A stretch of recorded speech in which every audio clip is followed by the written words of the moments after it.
thatmovieguyUK. Can you believe that Marvel have made 18 films now? That is crazy. We are almost at the build-up to the Avengers Infinity Wars, and Black Panther has now finally come out. Directed by Ryan Coogler, this is his third feature film, and his third film, Michael B.Jordan as well. Creed is his most famous film. If you ask me, it's a very good film. And we have a very big cast. We have Chadwick Boseman, we have Lupita Nyong'o, Michael B. Jordan, Martin Freeman, Andy Serkis, Daniel Kaluuya. Very good actors and actresses within this plethora of, well, of a cast. And the brief synopsis is that we follow up the story of T'Challa and what has happened after the death of his father. He becomes the king of Wakanda, and he is challenged straight away, and vibranium is stolen, and a round the world trip happens, and we go back to Wakanda. There's no point really divulging more, because as I can understand how some critics are deeming this as one of Marvel's best films. For me personally, it was a good film. It wasn't overall amazing. I didn't have much of a connection with the story for some reason. Even though I feel exactly the same with Thor, it was a very similar kind of story. We have a young man becoming a king or a god, and then he's learning about his powers and who he is and what kind of king he wants to be, and then there's a villain that has a connection to him in the... So, you know, there's a lot of similarities in story, and I didn't mind that. As I've said, that is okay. I would say the shining thing about this film is Michael B. Jordan, because he actually played a very good villain, and it's very rare that we get a good villain in comic book movies. He just was very convincing. You can feel his pain and his angst against the Wakandans and the Black Panther. It was just very good, and that's what I generally did enjoy about it. I actually wanted to see more of him. There was a lot of energy in his performance, and that was really good, and I felt like he actually does outshine Chadwick Boseman quite a lot in these scenes. It's always better to play a villain than the hero, as a lot of actors would say, but I feel like Michael B. Jordan did a hell of a good job in this film. With the plotline itself, I felt like it was a bit choppy. It was a bit stop-start. Very dialogue heavy as well for a Marvel film.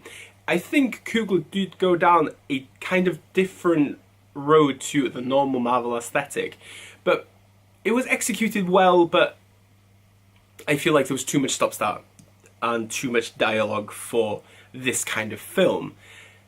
Is it a massive issue? No, because I do enjoy dialogue heavy films, but you pay for what you expect, and it was a very different kind of Marvel film for me. When it comes to the actual CGI though, I did feel like it was a bit choppy, especially like the waterfall scenes. I was like, oh, okay. The dream sequences were pretty cool as well. I really liked it. I went with Kieran and he was like, this feels like Lion King. I was like, there is like Lion King feel, like, especially with the music in the background. There was like Lion King kind of music like in the dream sequences and stuff. But the overall soundtrack is really good, and they don't play most of the songs from the soundtrack in the movie, but it is a hell of a good soundtrack, and you should definitely check that out if you can. I do have a slight issue with Chadwick Boseman. I feel like he couldn't carry this film alone, and I feel like that's why he had such energetic and vibrant characters around him. It's very clever how the bigger actors in the film are only in maybe 3 or 4 scenes, but they're dispersed out very well. Especially someone like Andy Serkis, who actually does give a very good performance again in his role. I felt like he was like very comic relief in his performance, and it helped the scenes with Boseman, I would say. Lupita Nyong'o, again, she wasn't in this film a lot, but she's like the main love interest in the film as well. And she was just like in and out, but I didn't actually mind her. The girl that plays Boseman's sister as well, I thought she was very good. She's very funny. I thought she was like a Q kind of character. And Daniel Kaluuya, I don't really understand the purpose of him yet. I don't know if he's going to develop more in another Black Panther film, only time will tell.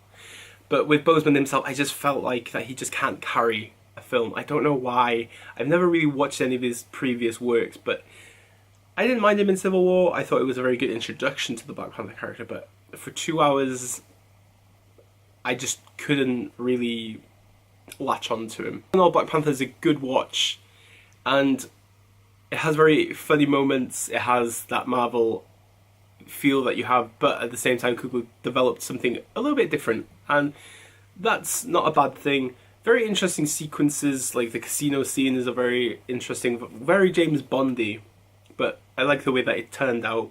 Another good addition to the Marvel MCU, possibly.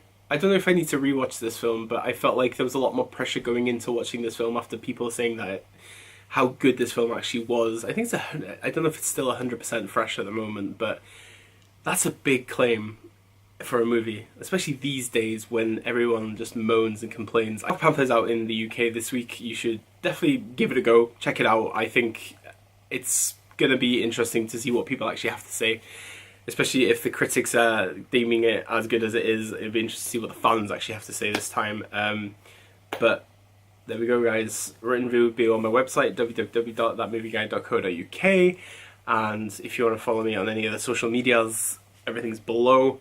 Have you guys seen the Black Panther yet? Let me know, comment below, talk to me. I like to talk to people.